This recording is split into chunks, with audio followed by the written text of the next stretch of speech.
All right. Hello and welcome to the May 5th, 2023 meeting of the Thurston County Regional Housing Council. I'm Carolyn Cox, our chair, and I represent City of Lacey for the Lacey City Council. Here with us today from Lacey, we have Planning Manager Ryan Andrews, and we have a brand new housing coordinator, Jennifer Adams. Is Jennifer on the call now?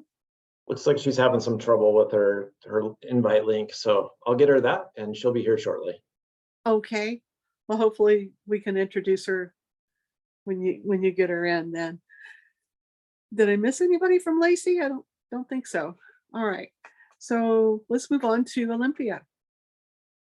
Hi, everybody. Danny Madrone with the Olympia City Council. And joining me today is Darian Lightfoot, our Director of Housing and Homeless Response, and Jacinda Stelgis, our Affordable Housing Program Manager. I know that Clark Gilman is going to be unable to join us today. All righty. Thank you.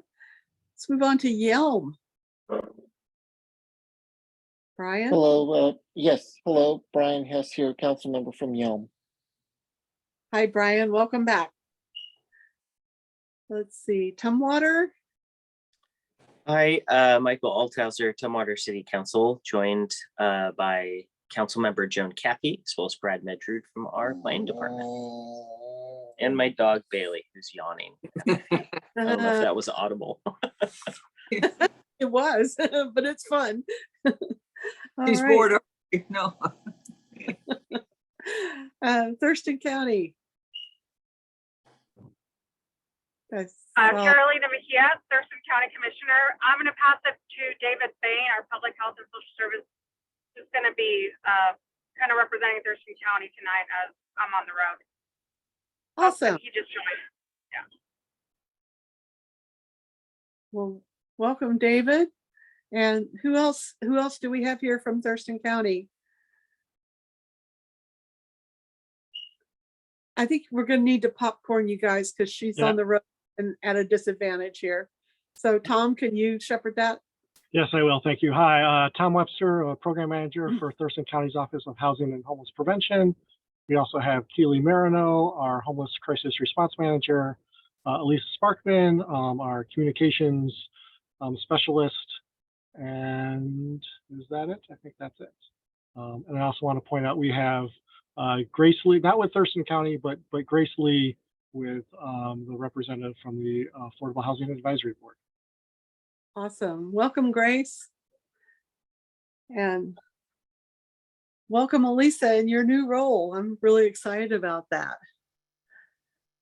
And let's see anybody we may have missed. We'll welcome David back from last time.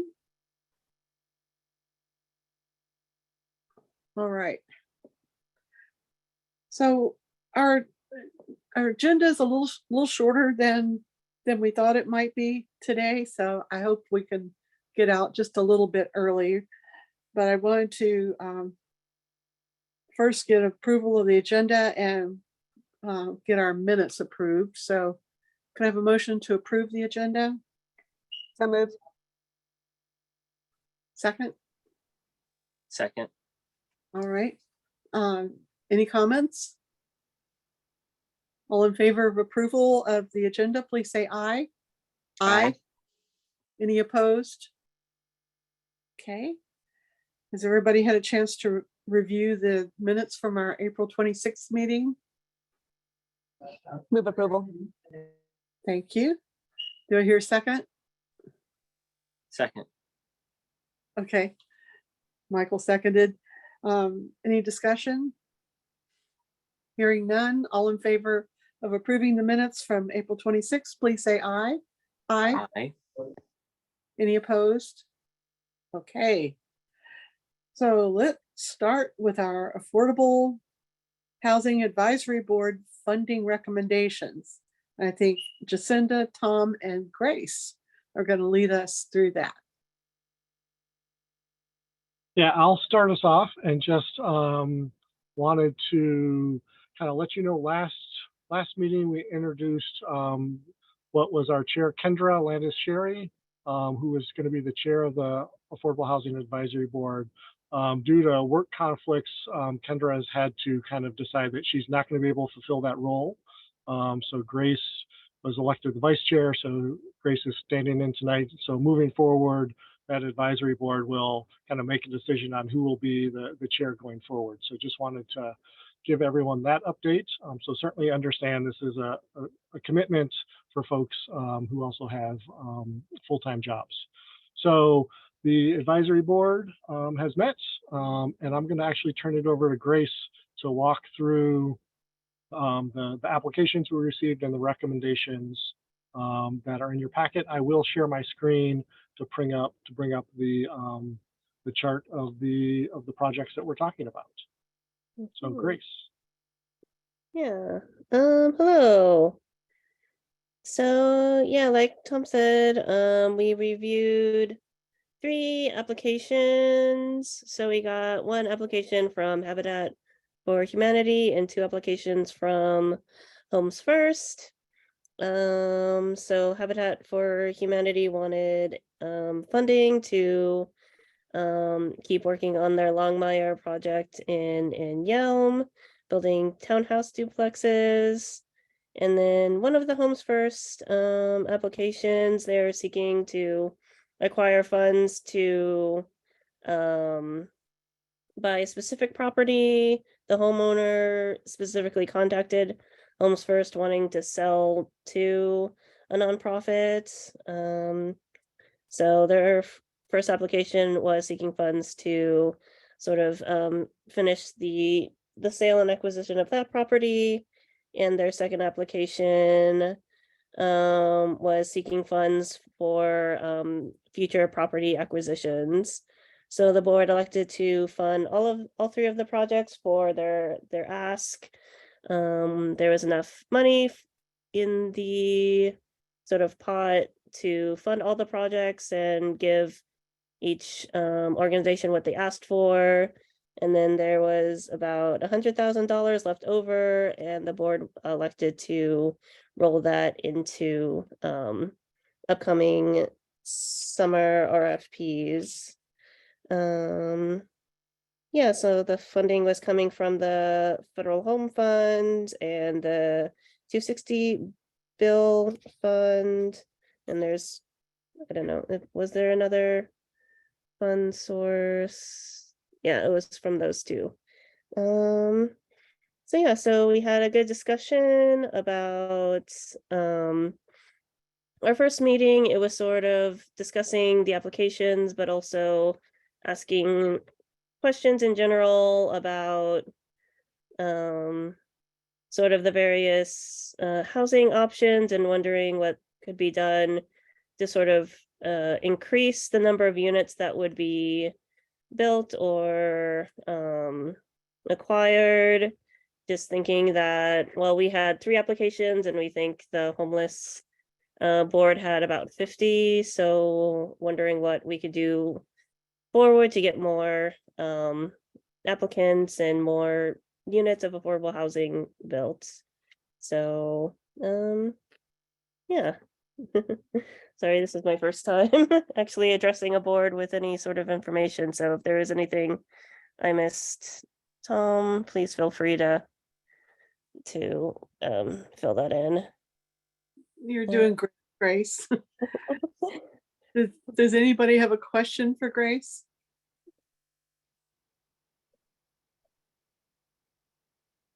I can't see you, so just sing out. It's Michael. I don't have a question. I just want to commend you on your briefing and your summary. Since you haven't done one before this body before, I think you did a great job. Answered all the questions and everything that I was curious about. So Okay. Thank wonderful job. This all sounds great. you. Anybody else have a question or comment? I guess I do have one question. I'm not sure if this is best a question for Grace or perhaps Tom, but if we have 1.175 million to award, but only had requests for 1,075,000. Do we lose that 100,000, or what happens to the balance there for the funds? Do you carry it over? No, Is that yeah, what we're the rolling it asterisk over. is? Mm-hmm. Okay. So there's Yeah, no so- opportunity cost there. Correct. And so what the group decided, and the group talked about that, whether they wanted to overfund an application to give more, to award more funding than someone requested, or to include that these are going to be 2060 funds that will hold back, and we'll incorporate them into the RFP this summer that we'll be issuing with the local home fund and the 1406 fund. So we'll incorporate those remaining dollars. It's just over $100,000 will be incorporated into the next RFP. That was the decision of the advisory board to make that recommendation to reserve those funds for the summer RFP. This is kind of nice. Usually there's like 5 times as much requests as we have funding. So it's kind of nice to be able to provide the actual requests. Yeah. Hear what you're saying, Michael. It really is quite something. All righty, Tom, next step here. So the next step is we are requesting that the Regional Housing Council move to approve the recommendations from the Affordable Housing Board to move forward with funding these applications. We will then take these recommendations, present them to incorporate them to our HUD annual action plan, since most of these will be funded with our federal home dollars, and then incorporated into our annual action plan, which will be presented to the Board of County Commissioners for approval at a June 20th public hearing. All righty, great. Well, I'd be happy to entertain a motion to approve this award plan here. So moved. Okay. Second. So here- Okay, it's been moved and seconded. Any discussion? Well, let me just say one more time, Grace, great job. This was a trial by fire, doubly for you, having to go through this funding RFP process and then now suddenly being vaulted from vice chair to chair all of a sudden. So thank you for your grace on that. So all in favor of the motion, please say aye. Aye. Aye. Any opposed? Okay. And Chair Done. Cox, can I kind of jump in? One bit of information I also did want to provide is just for the sake of the public and RHC members, is we do have a representative from Homes First and Habitat who sit on the Affordable Housing Board.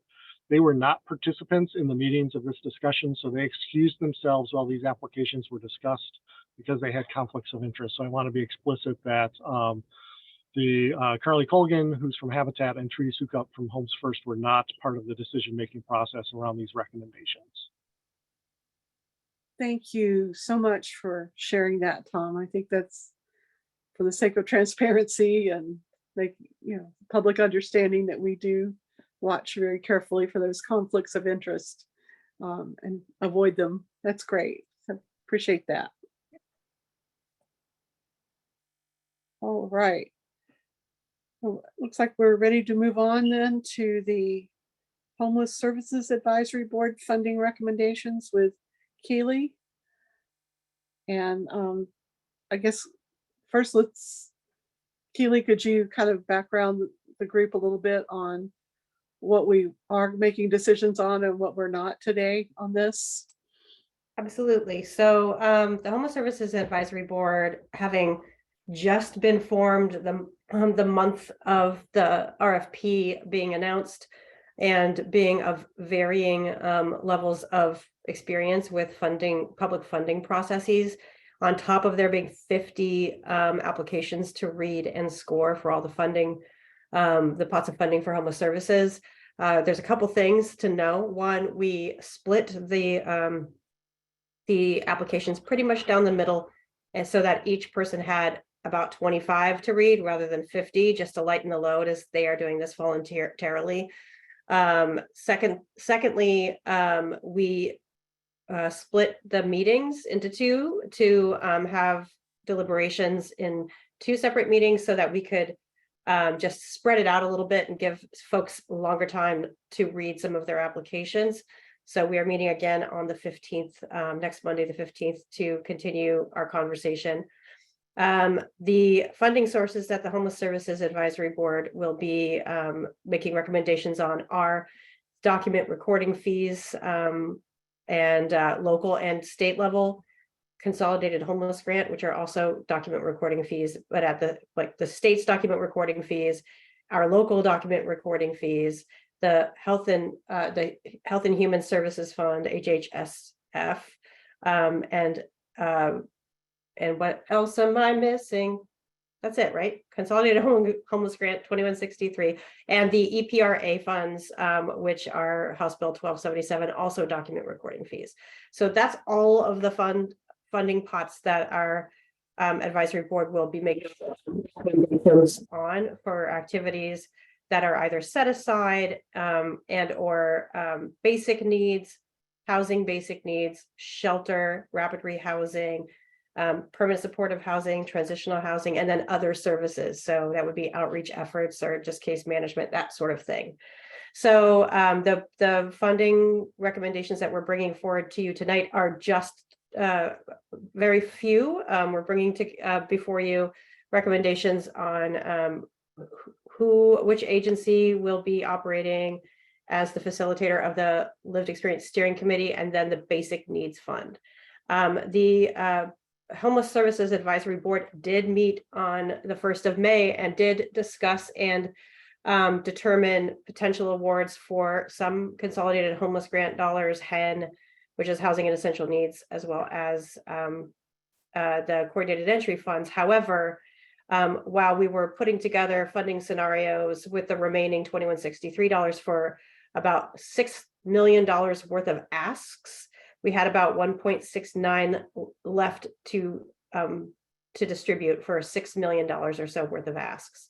So we decided that we would wait on bringing those forward because we'd like to bring them back to the Homeless Services Advisory Board in order to see the full funding picture and just basically slowing that process down a little bit. Another thing that we don't know is that the state has set aside funding to ensure that grants that are sunsetting that have been funding our system for the last 3 years. One is a shelter program grant that sunsets this year, and it was not did not pass again, so it is completed. And then federal funds through the Emergency Solution Grant COVID, those funds are gone, and that was funding millions of dollars in our homeless crisis response system. And then just document recording fees, as we've reported before, we saw 40 to 50% reduction in those fees in the revenue this year. And with the absence of all of those funds, it's a bleak funding picture for our homeless crisis response system. But the state has set aside $45 million for to ensure that contracts coming through Commerce will be that are missing SPG, Shelter Program Grant, ESGCV, et cetera, that there will be some backfill for those funds that have sunsetted or those funds that came in at a lower revenue percentage. We, however, do not know how much Thurston County is getting, nor when we will receive it. And so we are hoping to get word on that. And we know that we will be getting some funds. We just don't know how much or when. This will also delay our potentially our funding recommendations, as we don't want to. We want to make sure we have a full understanding of what funds are actually available to award. What makes that tricky is that July 1, many of those is the beginning of many of those contracts, like contracts that are funded with those funds. So we're at a real pinch point timing wise, as well as if we can't make the final recommendations on Monday, May 15th, we will have to schedule yet another meeting for the Homeless Services Advisory Board in a week or two following that. So it's just, we're doing the best that we can in a really uncomfortable and confusing, mysterious time of funding for homeless services, but we're doing our best. So I'm happy to take any questions on all of that information before I share the funding recommendations with you.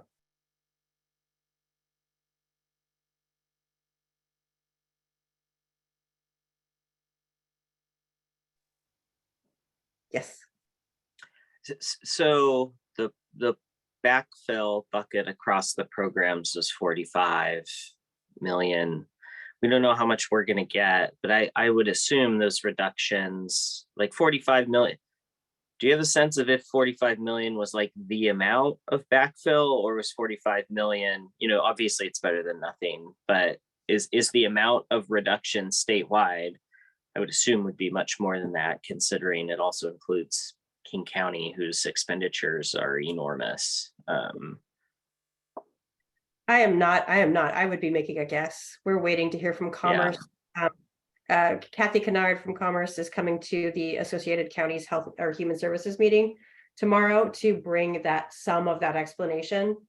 I thought that it was today, it's actually tomorrow, and I co-facilitate that statewide meeting now. So I will have that information, some information tomorrow, but I don't have anything really specific at this time. Okay. Thank you.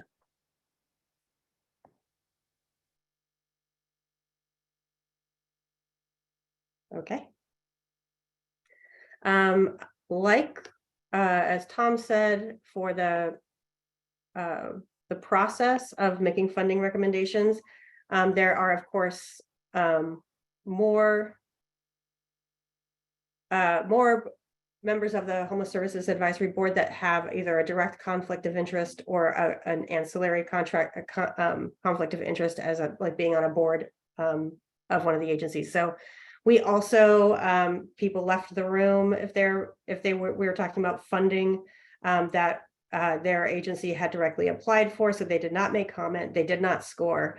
So in the funding recommendations we're bringing before you, if there were stated and written conflict of interest, those that had the conflict of interest either left the room, they primarily left the room, and one person just didn't make comment on their or score any of the agencies. So I just want to be really clear that that occurred.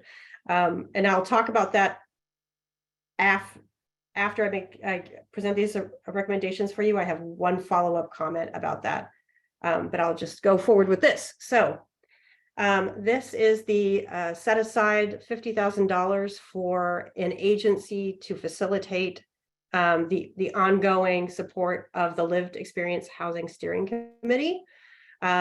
There are two applicants, one Partners in Prevention Education, or PIPE, and the other Interfaith Works.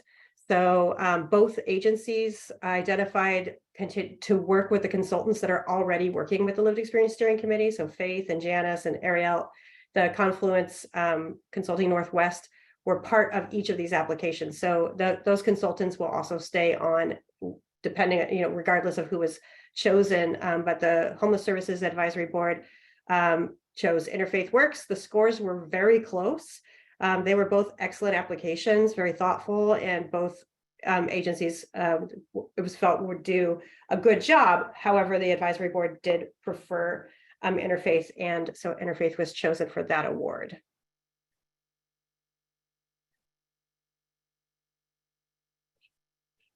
Moving on to basic needs, the Human Services Fund dollars. So these funds go towards things like supplies or non-housing related programming, meaning it could be attached to a housing program or homeless services program, but it's just the supplies. It's not paying for staff necessarily. It's paying for things or items. There aren't a lot of grants out there that actually allow for just that. So it's a pretty important fund. The scores were pretty consistent in terms of spacing all the way down, but they you can see the scores there. We have them ranked according to the order of their scoring. So we had, unlike affordable housing, we had nearly $600,000 in asks and only $333,000 to award. So some deliberations were had, and this is what the advisory board would like to present. They recommend that the Thurston County Food Bank, the food bank collaboration, so between all of the food bank satellites, Lacey and downtown Olympia, $75,000 for that project. Catholic Community Services, Community Kitchen, so those lunch and dinner, I believe 7 days a week. They asked for 190, they were awarded 107. The Rochester Organization of Families, or ROOF, they will be awarded $15,000. Olympia Mutual Aid Partners, they recommend $16,000 for stability stays, basic needs. So that's supplies for outreach, and no, supplies for stability stays is their hotel program. So supplies for those for operating that project. Thurston County Food Bank, the other bank, which is the hygiene services, they're recommended to receive $8,000 of their $15,000 ask. Together, which serves family and youth in Tumwater and South County, asked for 40, will receive 30, or is recommended to receive $30,000 for their basic needs. Sidewalk, they asked for 50. It's recommended that they receive $38,000.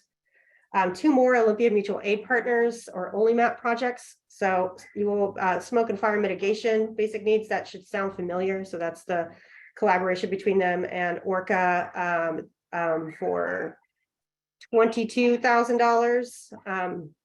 And then again, OLYMAP for their Nickerson camp support, as well as the New Hope site support, which is underneath First Christian Church, that small tiny home village, $6,000. And then Community Youth Services, Haven House, which is the 12 to 17-year-old shelter. It's recommended that they receive $16,000. The only application that was not funded was a brand new effort called Only Camp Kitties, which is very sweet effort to support cats that live in camps. However, we determined that this would not actually be eligible as a basic need with these funds specifically. So those are the recommendations, and I'm happy to take any questions. I have a question. Keely, can you talk a little bit about what Sidewalk is providing? Like, that's the grant program, but what's the service that it purchases? Yes, I can, but you're gonna have to give me one moment. This is the first year I didn't read all of the applications because I was not scoring, so I don't have them fresh in my mind. So please give me one moment.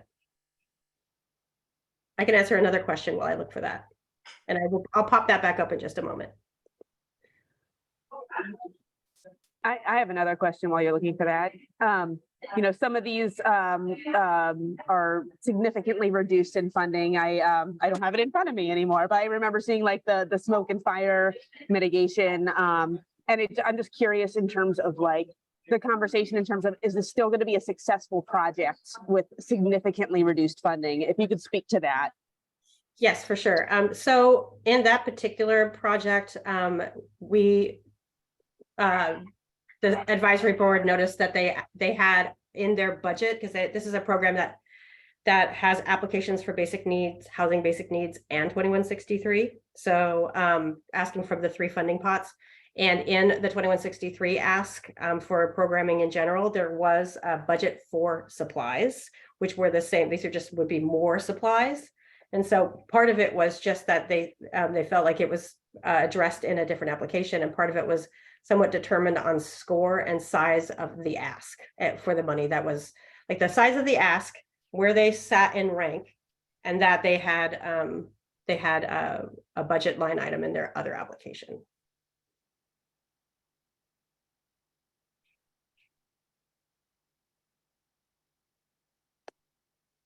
And I swear I'll put it right back up.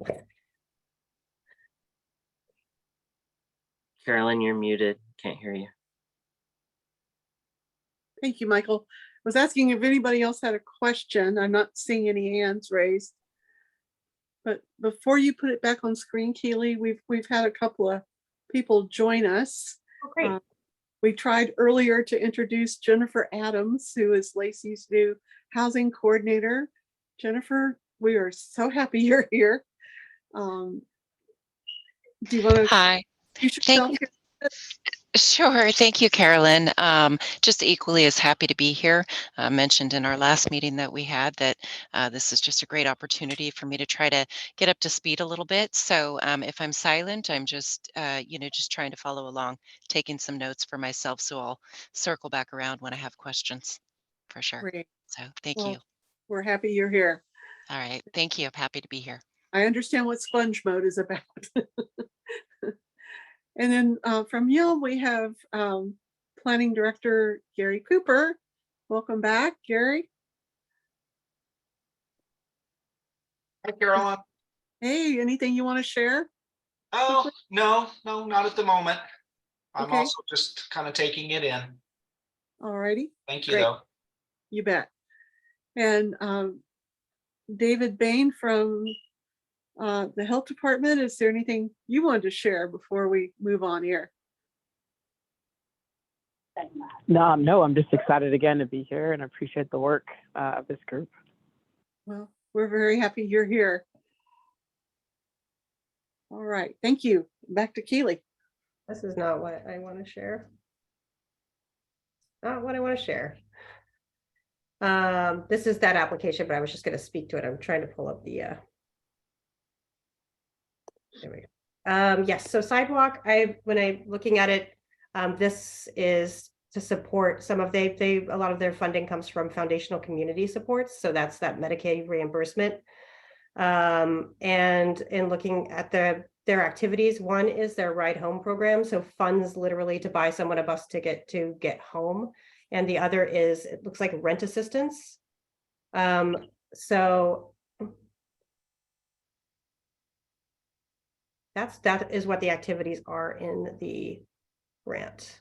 And I'm looking at you, Tom.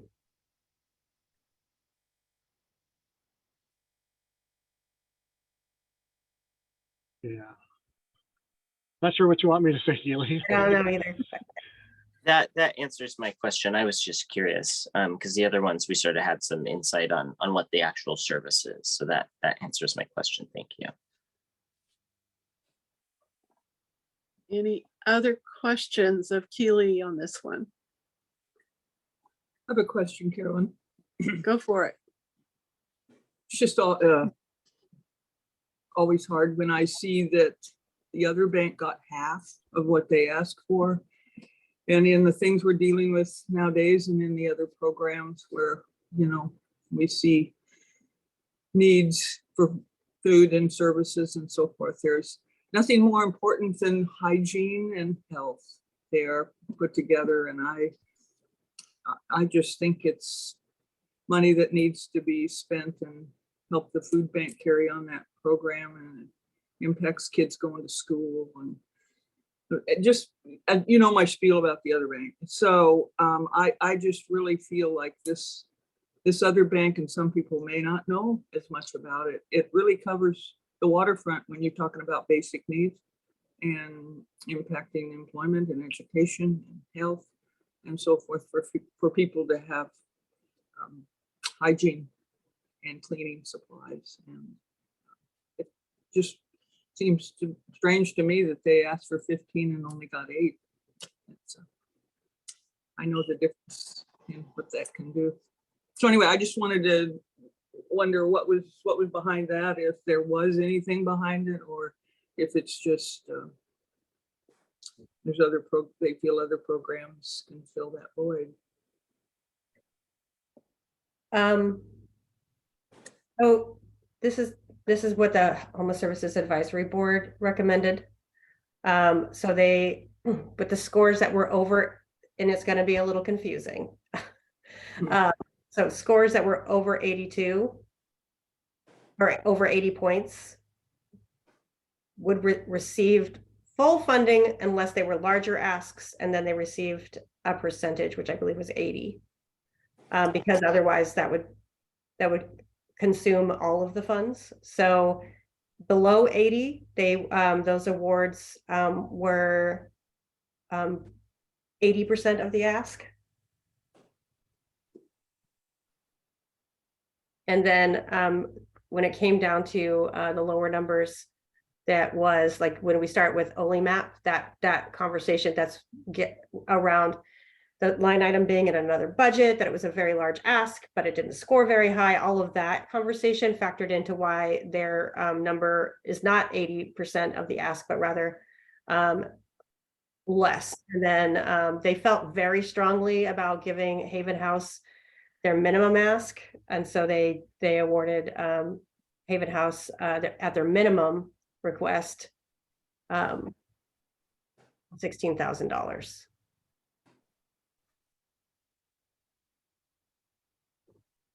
Just real quick, Keely, so these all had a minimum ask associated. Do they all get, are they all recommended to at least get their minimum? No.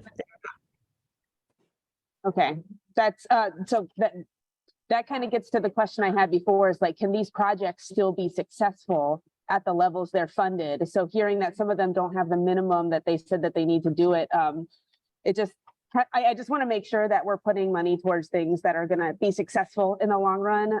So sorry, Joan, I didn't mean to jump in there. I just locked in on that minimum part of it. That's fine. Go ahead.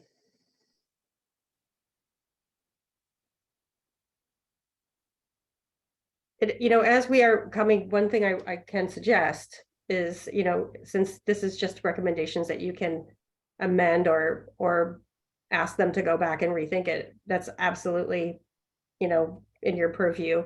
When we talk again, after we have an understanding of the funding sources or the funding amounts from the state, our team at Office of Housing and Homeless Prevention will be putting together funding scenarios, and they will be voting on those as aggregate funding scenarios. So option A, option B, option C, what have you.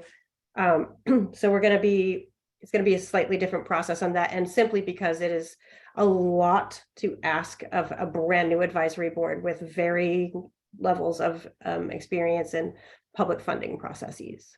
Mm-hmm. That's kind of why I brought it up, because, a lot of people don't know what the other bank does, or the history, or the services that they offer. And, putting it together now with the food bank, that's a real, that's a real basic need place. So anyway. Is it the hope that we're going to make a recommendation to the county on these today? Okay. That was the intent, but I'll leave it to you on what you would like to do. Because we're delaying the other awards until we get that bigger picture. We are already kind of in a slowdown process. However, the bringing forth the lived experience steering committee for this round, it was a pretty clear process around those two applications. The hope is that those agencies could get going on deciding who and how and making those connections now. So that one is, I think, in terms of process, pretty, getting that rolling is one we absolutely would love a recommendation to move forward on the lived experience steering committee, for sure. I'll just name that the thing that I'm struggling with here is just a lack of detail for me to make an informed recommendation on this, like not knowing what the organization said their minimum was to be successful. And, just having the project title without a description of like what the scope of work is, even something brief. And I know you all are like so busy, and like, so I also hesitate to ask, for more from you, but it's just such limited information for me to be able to make that kind of a call. But I'm curious what others are thinking. Michael? Yeah, I think, to put Danny's question another way of like, will the minimum be successful? The way I think about it is like, which of these projects are dialable. In other words, like which of them are seeking to provide services, and the more money that's in it, then the more services provided, as opposed to something that's includes one-time costs of stand-up for something new that you really have to have that entire thing in order to start it. And I know most of these programs pretty well, so I think that the smoke and the fire mitigation is the one that is brand new and would require, you know, for lack of a better term, startup, I think, compared to some of these other programs where like the more money you have for basic needs for together, that just means the more people you can serve. And the same is true for the other bank where we did $8,000 means you can serve X people. And if it was 15, then you could serve approximately twice as many for the stuff that you get. So I guess my one question would be about the fire mitigation one and whether the 22 was less than the minimum for that particular project, because that one does strike me as pretty important, because in February or March, I don't remember, Joan, you sit on it, so you might know, but that Orca did roll back their rules. And you know, part of, I think, the success of doing that in terms of changing the ban on campfires, which Orca did a few months ago, was that we wanted to have that program be viable for that to be successful. So that's the one that I sort of have questions about in terms of, do you know if that one meets the minimum that was requested? So I'm looking at a chart that has the minimum funding request, and that did not have a minimum funding request. Oh wait, okay. I lied. I was looking at the wrong column. Yeah, $0 in minimum funding request. Most of these did not have a minimum funding request.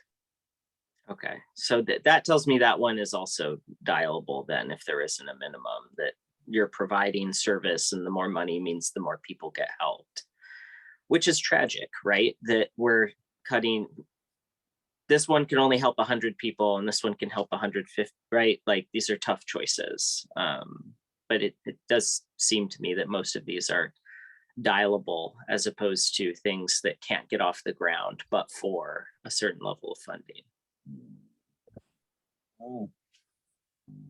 Thanks, Michael. I appreciate that framing. So Keely, can you tell us, it seems like most agencies have other funding sources as well, that this is not a sole source of funding. Is that correct for all of these groups?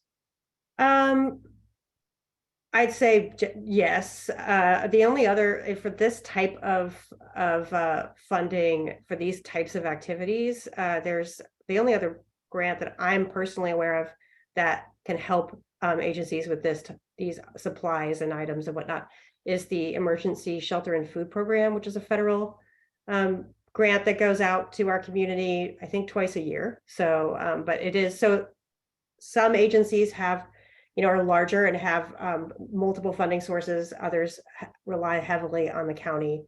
So for Olympia, for OLIMAP, there's a pretty weighted towards relying on the county for almost all funding at this point because they're a newer agency. So it's kind of depends on the agency. It depends on the age of the agency and size and whatnot.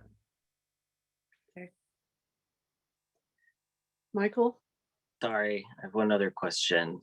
For the essential needs part of HEN, like there's the housing voucher part, and then there's the essential needs part.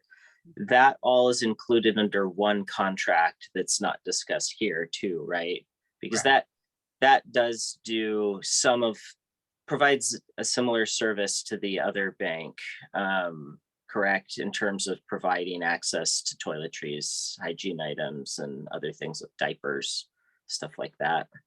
In the past, that was true, but Catholic Community Services has taken that on themselves. So they no longer are using the other bank for those essential needs. They're just processing all of it through their office here. Right, but that's a different venue to receive essential needs other than the other bank, right? Okay. Yeah, correct. Okay. Any other questions about this? So this is usually, I mean, this is kind of a new situation we're in this year. First time out with these new advisory boards. My sense is that I want to honor their work as much as we possibly can. But we do, because of this unique circumstance with not knowing completely what our funding situation is going to be coming out of this legislative session, we do have this rare opportunity of time. So I'd kind of like to hear from our voting members here and our non-voting members, what you all would like to do this time. Would you like to go ahead and move forward today with the list as recommended? Would you like to send it back and say, we'd like to, see a couple of changes, X and X, and please redo the math so that we can get there and then bring it back at our second May meeting? Or there may be other options, but what's the thinking of the group?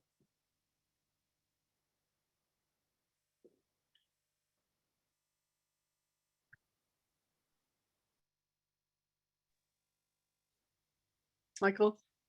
I'm the chatty one today, so I'll break the ice. Good. I think I'm comfortable moving it forward. I would agree with Danny that that next time for the briefings, it's just helpful to have a little bit more detail about the scope of what it is. I'm familiar with these projects and I'm comfortable with the funding levels because I want to, kind of like you said, Caroline, I want to honor the work and the decisions of the group. I also, if folks want to send back very specific details for the advisory boards to look at, rather than we just don't accept the whole thing, but we want you to look at this one piece or this other piece. I think I would support that too. But if the majority is comfortable moving this forward, I am as well. That's where I'm at. And this is also, I mean, we were moving this forward, but Keely, our meeting a month from now is where we'll look at the big bucket, the homeless services bucket. And that's what the advisory group is taking on at their next meeting already. So they're already going to be doing that at their next meeting. So we'd be adding more work onto that if we sent something back. Okay. Correct. I think though, if we're going to be doing it in the way that we're doing it, where we are going to be putting forward recommended funding scenarios for them to deliberate on those funding scenarios rather than individual buckets, then it's kind of a wash to a certain degree. And I would though, wonder if it would be possible, if we were able to get it determined by Monday, if there could be I know we were moving to one meeting a month, but a second RHC meeting so we could move more quickly through those recommendations. Just because their contracts need to start on July 1 and we need to be able to let agencies know that they have a budget. We have a May 24th meeting, Keely. Are you thinking that's? Oh, no, that's fine. That's fine. I'm sorry. I was thinking, yeah, I was mistaken. Sorry. No, that's fine. Carolina? Sorry, can you hear me all right? Yes. My connection's coming in and out, so I'll try to talk quickly. I have a recommendation to actually send it back. Just because it is the first time for this advisory board to kind of be going through these decisions, and just for them to kind of, I don't know, just hear feedback, I guess, and go through it one more time. I mean, as the first time as you're going through this, right? I think the more practice you have, it just becomes a clearer process. And so I think it was on such a rush timeline. I don't think we lose anything really. And if we have the gift of time, which we rarely do, I wouldn't see why we wouldn't, and maybe see some concerns from other people. Okay. Thank you. Brian? Yes, I just want to make sure, I want to get some clarification from something you said. You said that we don't know the full budget that we will be able to fund with. Is that for this funding, or are you talking about the next funding? The basic needs is actually a separate pot of funds. It's not state funds. So it is something that could be decided now. Those contracts do start on July 1, but this is the Human Services Fund, not any of the state dollars. So, but there's only 333 though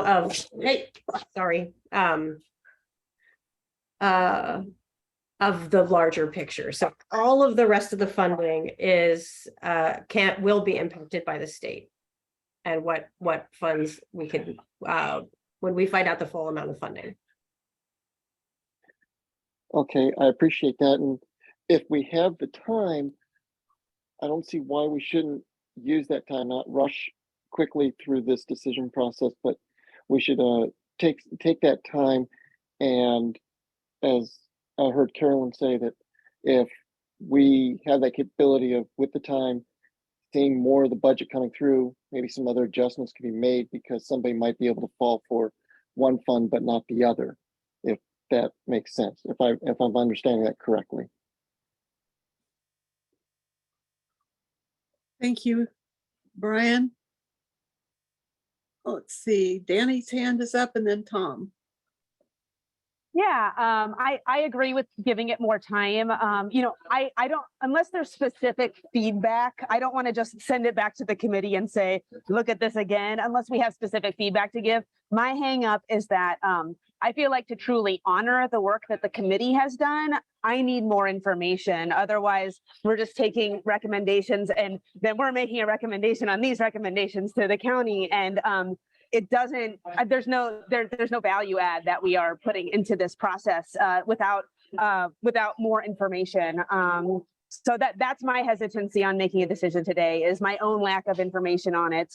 But if there is clear feedback that we want to give to the advisory committee to ask them to reconsider anything, I'd like to hear that if someone has a thought on that. Okay, Tom? Yeah, and so maybe I can help with that. I think one thing that kind of was illuminated tonight was especially the sidewalk application. I think it was submitted as a basic needs application, I think.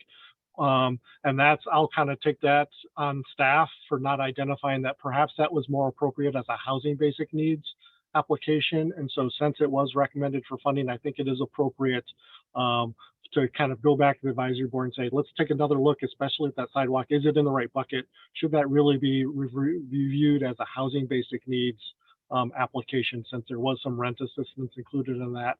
And that would allow kind of whether those funds would be better allocated to something that truly was intended for the basic needs activities, which are food, transportation, childcare, other emergency services. So I think that's a fair kind of clarification, and that's not on the advisory board, that's on staff who didn't catch kind of that application perhaps in the wrong bucket. So and that can allow that group to then, if it's appropriate, and we can take a closer look at that application to see if it really is appropriate for this basic needs, or whether it should be reviewed under the housing basic needs application. And that may allow for some shifting of those funds that were initially recommended for the sidewalk program. I think you've given us an elegant solution, Tom, as usual. I'm going to propose we do this. I see no reason to hold up the first funding for the lived experiences work. So what if we just took that piece and voted on that today, so that can get moving forward? And let's hold on to the other funding here until we can get those other questions answered. But make it clear, please, to the advisory group that this is no reflection on their work at all. It's something that, you know, has come up since they met and we just have these questions about.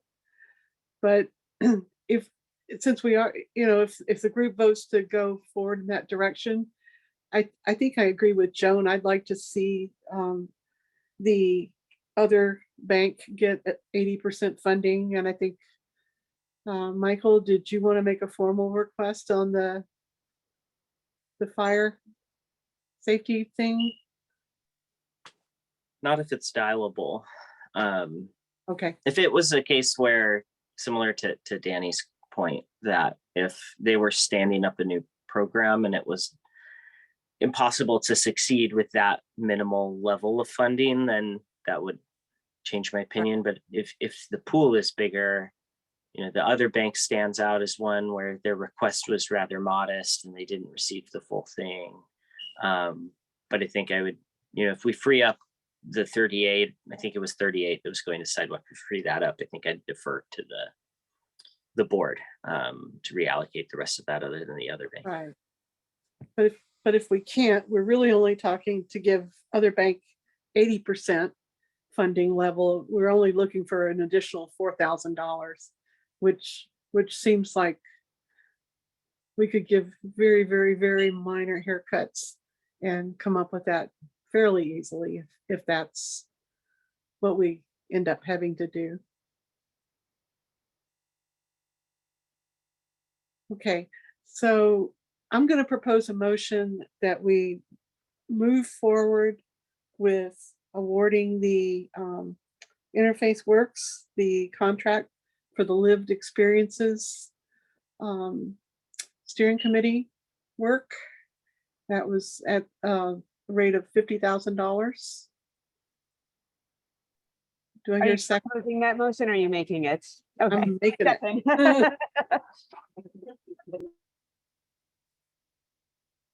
Do I hear a second? I second it. Okay. Any discussion on that? Alrighty. All in favor of awarding this contract, please say aye. Aye. Any opposed? Okay. Motion carries unanimously. And I don't think we need to make a vote necessarily on delaying, but I just want to make sure everybody's comfortable with the direction that has been laid out here, that we delay till May 24th, that we get clarification on the funding for housing and essential needs, whether that program, whether we can free up $38,000 by referring sidewalk to the HIN funding and potentially address shortfalls with that money. So I'm seeing nods. Anybody have an objection to that? Not hearing any. Okay. Does that feel like a plan to you, Keely? Do you have everything you need? Yep, I do. Thank you for your thoughtful questions. And one question I have for the Regional Housing Council, though, for our next meeting, when we make funding recommendations, or the advisory board makes funding recommendations for the remaining funds, that when they are voting on a package or a scenario of funding, there will and if it's about conflict of interest. So the entire package will include agencies that may be represented on the advisory board. They again will not have scored applications for their conflict of interest agencies. They will not make comment on conflict of interest agencies. But in terms of voting on the package,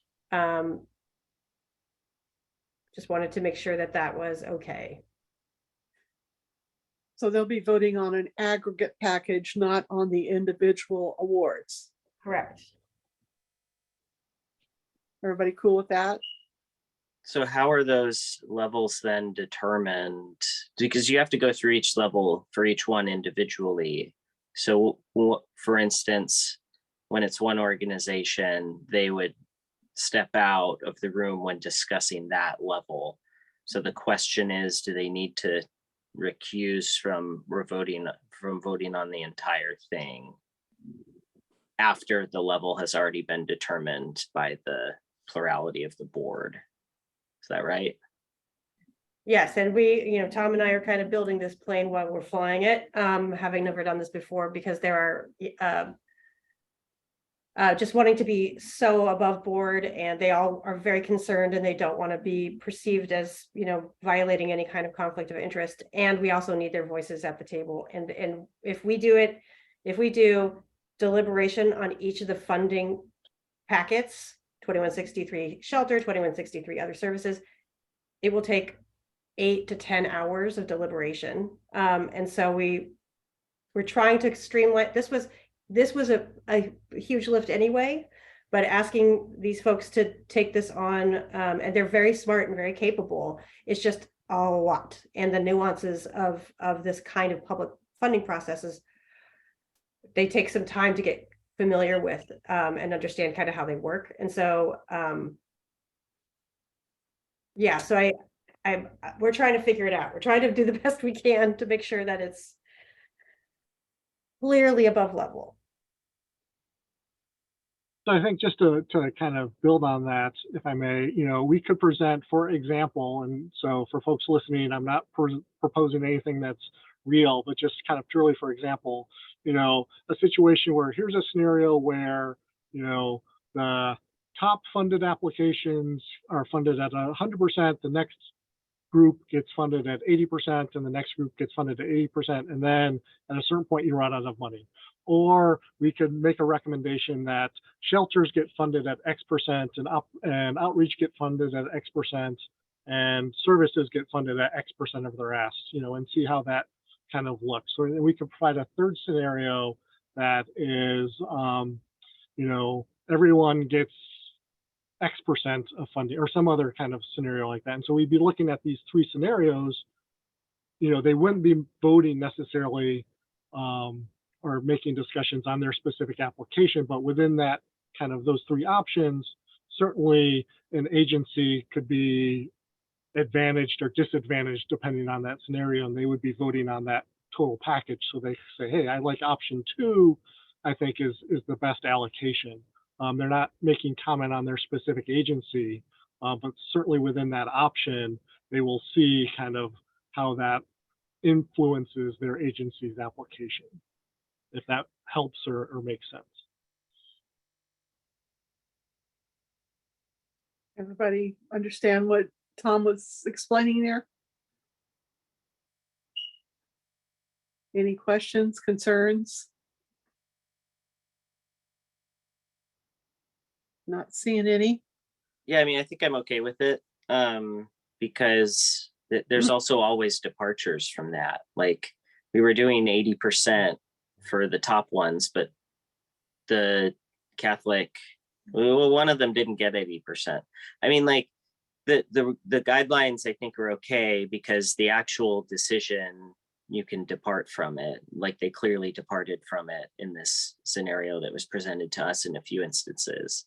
And when they make those decisions, those organizations aren't in the room. They're not participating in that process for the final determination of what the funding level is. So I think so long as there's like discretion also built in, that makes me a little more comfortable, which there seems to be, because not all those things were 80% or 60% or whatever.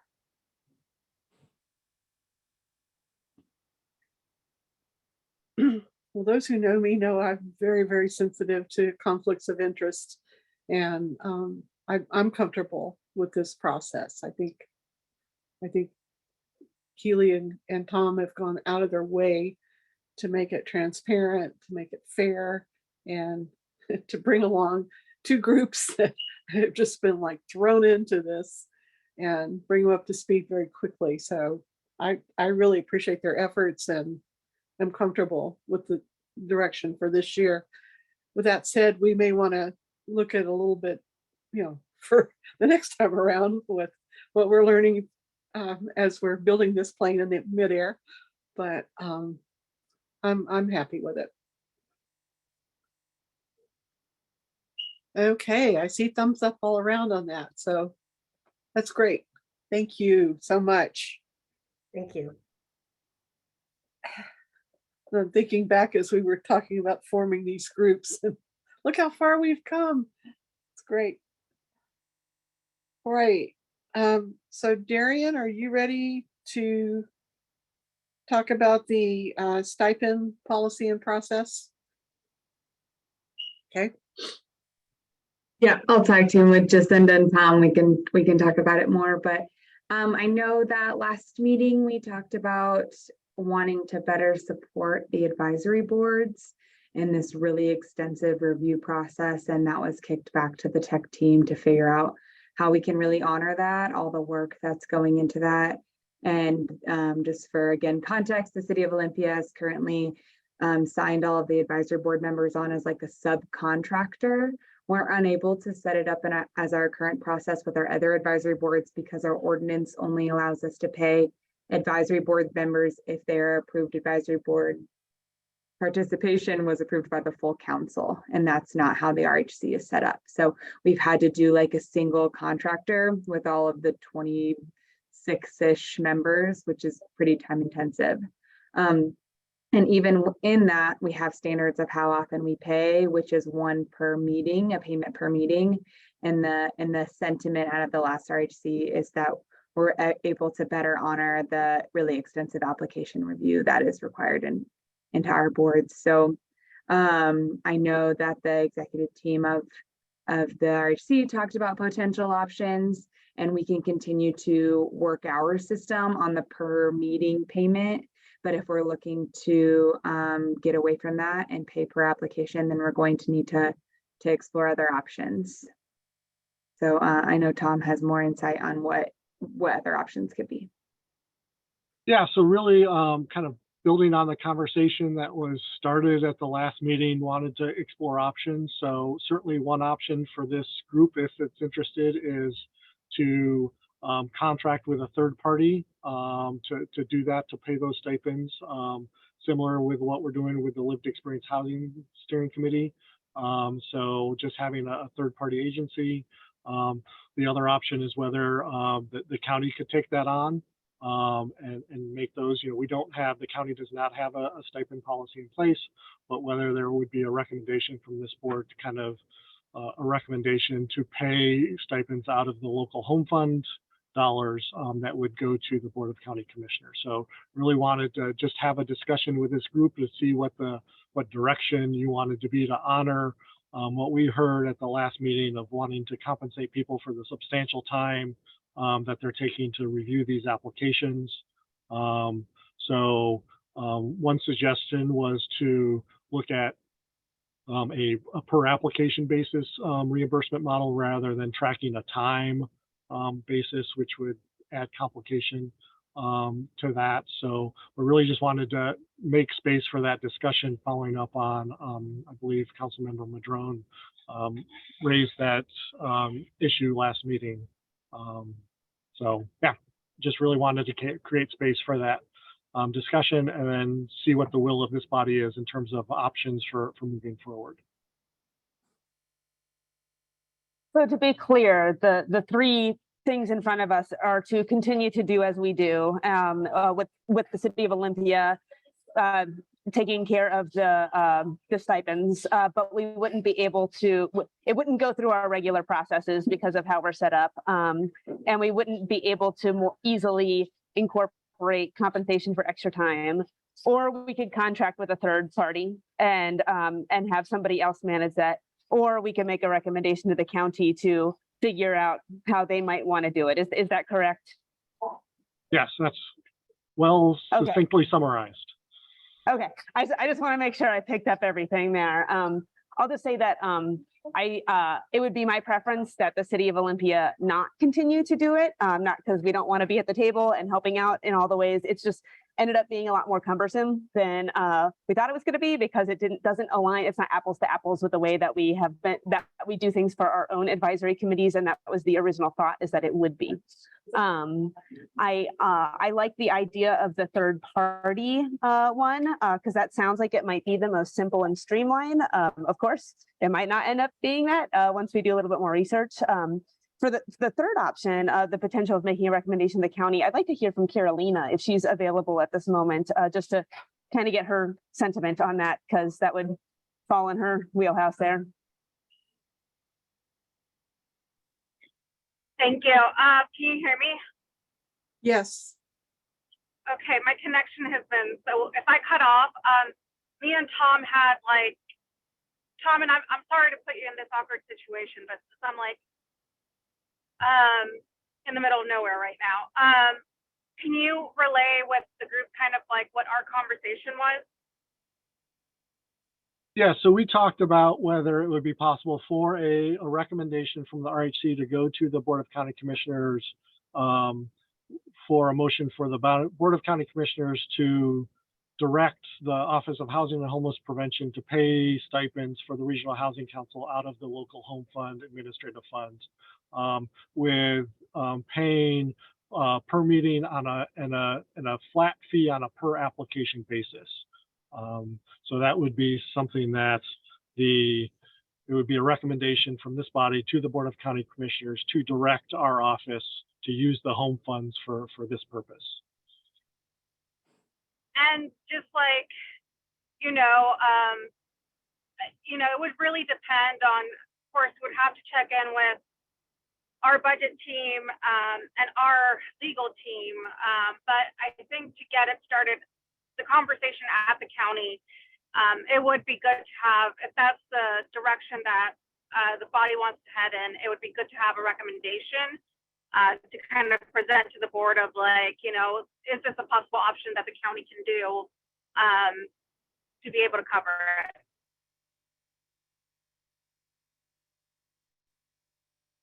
Did that answer, Danny? It does. And it makes me wonder if maybe we make a recommendation that the county either looks at that option for taking that in-house, or looks at the possibility of looking at a third party. Just encompass that all into one recommendation from the RHC. With that, and maybe that gives you what you need to do the next steps. That would actually be perfect. That way we don't have to come back to the body and have this discussion again if that's another thing we have to do. Yeah. Just for clarification, it sounds to me like it might be more economical if the county were to do this, if they're able to do it, than contracting with a third party that's going to want a percentage of, because they're not going to just do it out of the goodness of their hearts. But that's just my thinking. Can you confirm that, Tom? Certainly, yes. Certainly a third party would want a fee for their time to process those payments. So the county is kind of already built into we're already paying those costs. So certainly using a third party would be, I would imagine, be a higher cost than if the county did that directly. That's my assumption, but Yeah. Yes. Well, since Danny so elegantly summed things up, would you like to offer a motion with preference for the county? But Before we get to a motion, can we continue discussion a little bit? Oh, sorry. Yes. Sorry, I didn't mean to interrupt. I just didn't want us to get too far. Go ahead. I guess the thing that, if it's cheaper, and if the county is willing and able and has the technical expertise to do that, that sounds great. The thing I'm sort of curious about, or have more questions about, is the per application portion of that. Are we talking about per application in addition to a stipend per meeting, or in lieu of a stipend per meeting. Because part of the other part of the board that I'm also pretty excited about is the ability for them to make recommendations about things like policy, which doesn't have to do, there are no applications. And that could also be time consuming as well.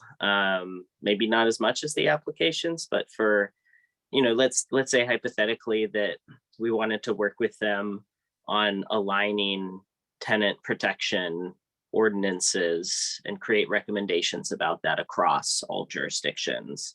Like that could be a huge project that would be very time consuming and wouldn't be memorialized by a per application fee.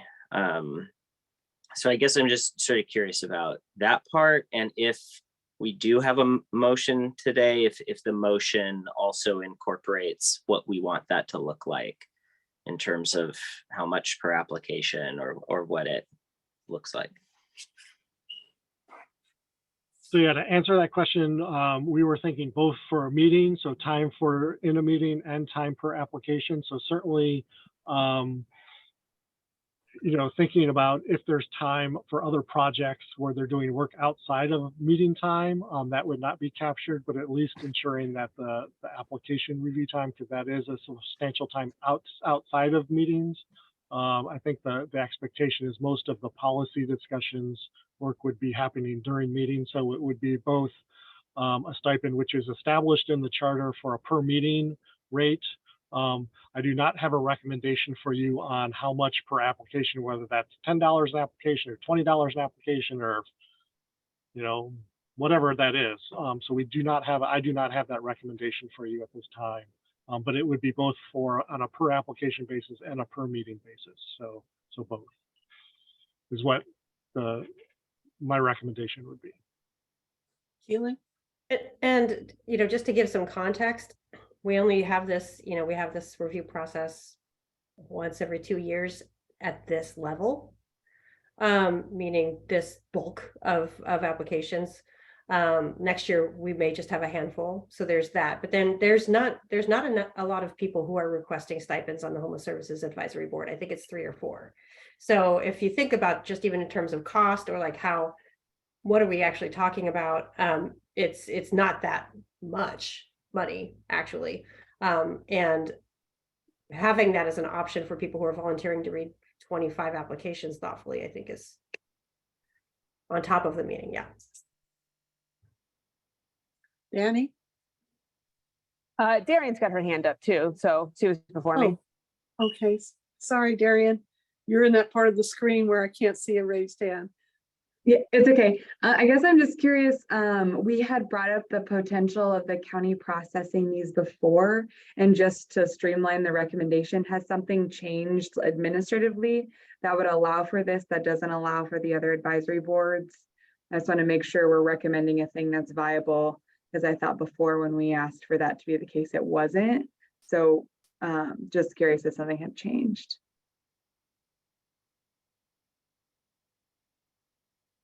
Tom, you want to go? I can go after you.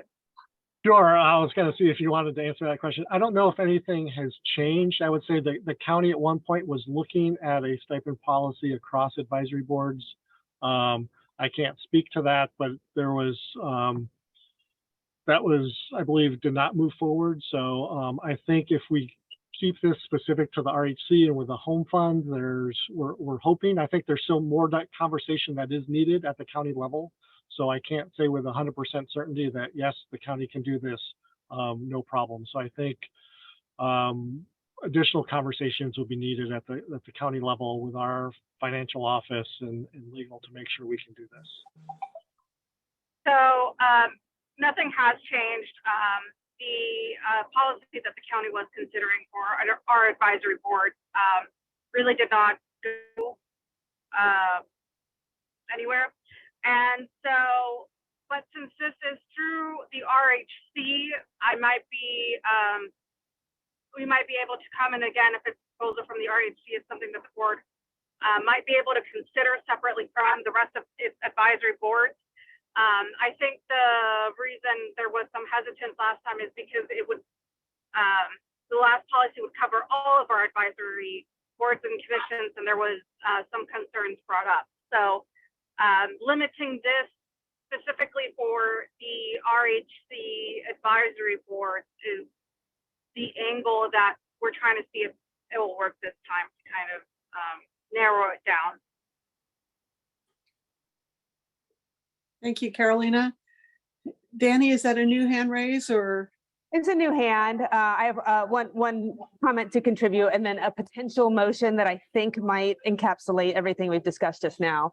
But I just want to share that, like, in terms of like what is more economical, a third party versus, you know, having the county do it in-house. It may actually, you know, some of the things that we're learning in Olympia, you know, having this be fairly new for us is that, like, in some cases, like a third party might actually be more economical because of the amount of staff required to manage a program like that. Of course, we have many more advisory committees that are getting stipends. So just wanted to put that out there. But I think what we would be asking of the county is to explore the options and see what makes sense for them. So is that correct? Anybody want to react to that? Okay, I see Carolyn nodding. Okay. Well, here, let me go ahead and take a stab at a motion. I welcome friendly amendments. I move that the RHC recommend to the County Commission to direct their staff to explore options to pay stipends for meetings and grant application review, either in-house at the county or through a third-party provider. Does that do it? Well, let's see if we can get a second here.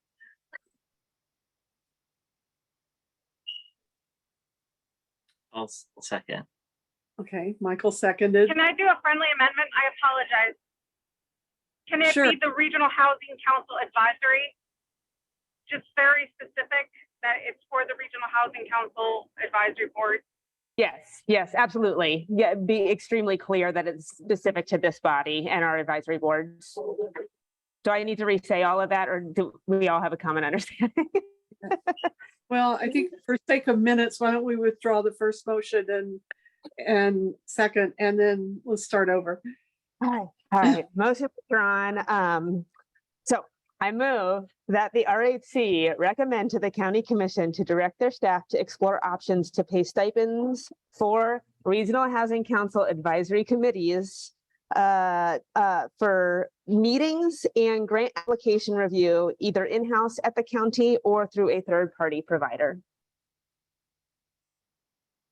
Beautiful. Second. Okay, so we have a motion and a second.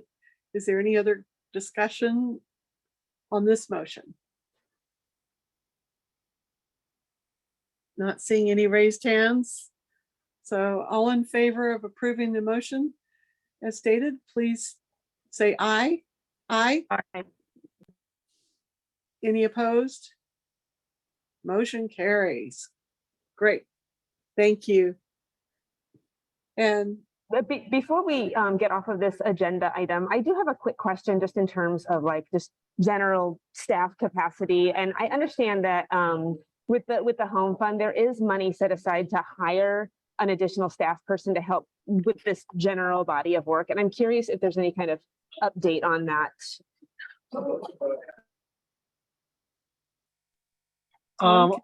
I can provide a little bit of update that we've brought Elisa onto our team, which is going to be supported with the home fund. So from a communications point of view, we're building that capacity. The county commissioners also yesterday approved a reclassification, kind of a position of an affordable housing program manager.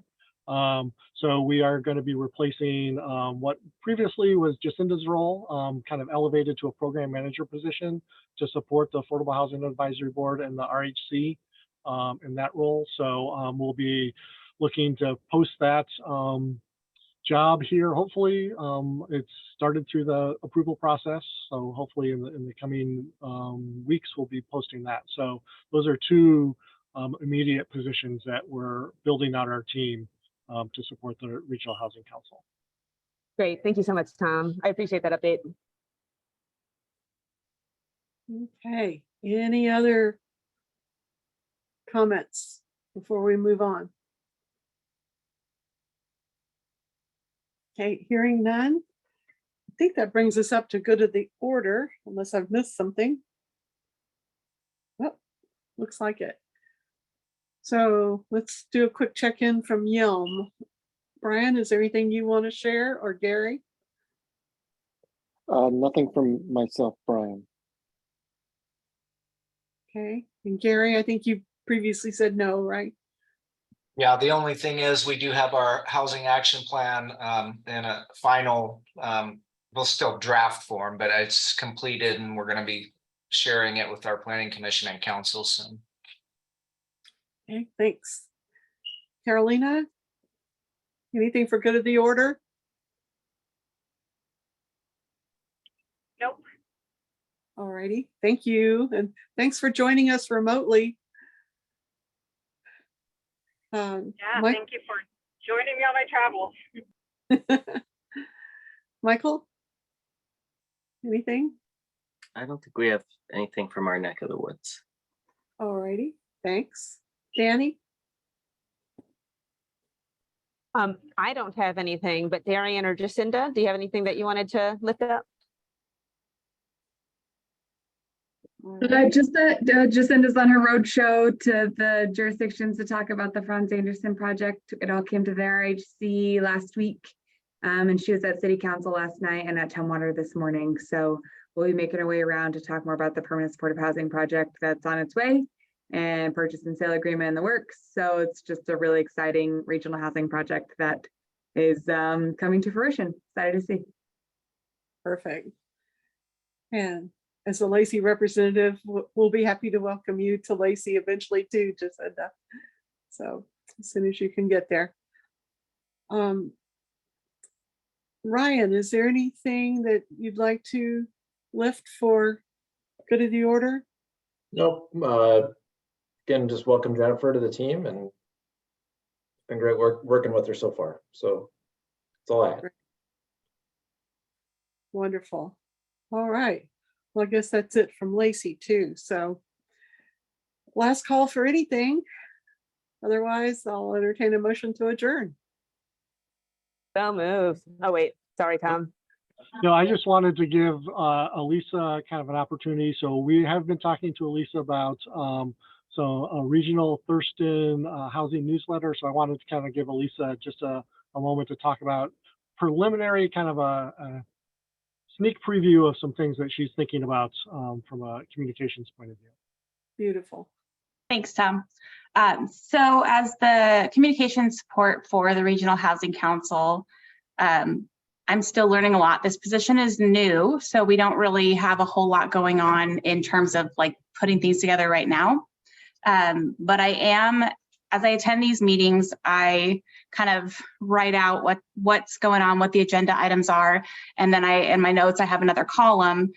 What are the communication needs or potential communication needs around what we're discussing? And I want to welcome all of you to reach out to me if something comes up that you think needs some communication strategy around. So that's kind of a basic part of the position in supporting the Regional Housing Council. And then for the Regional Housing Council as a group, doing all this work, supporting Thurston County as a whole, not as a jurisdiction, but as a community in housing, I'm starting to kind of outline a proposal or a vision for what a community-wide newsletter on housing might look like. So as I'm putting that proposal or vision document, I don't really know what to call it, I'm putting that together, I'm hoping to present it to you at some point. Great.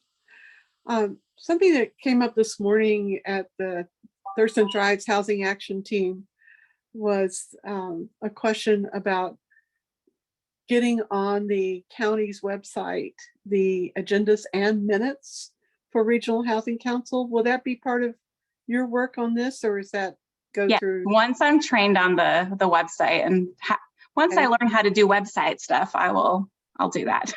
Okay. Could you work with Megan until then to see if we can get those? Yeah. Those, because I think a couple of us had to send agendas out today for today's meeting.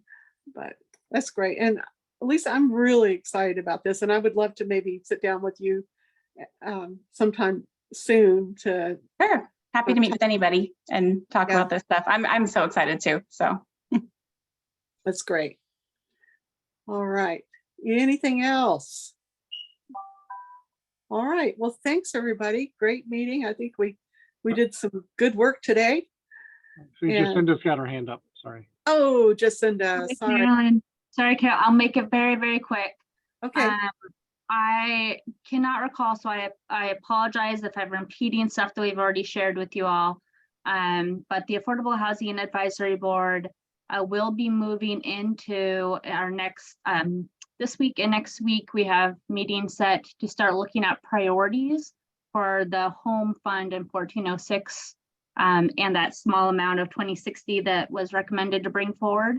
So just a very kind heads up that there will be another RFP coming soon, and our advisory board will be looking at priorities starting this week. So Great. Thank you. And sorry, Jacinda, that okay. You're kind of at the top of the screen and those hands get cut off when people are in that position there. So, okay. Now Wow. time to adjourn. Yes. Gladly accepted. Any objections? All right. Thanks, everybody. Good meeting, and we'll see you in a couple of weeks.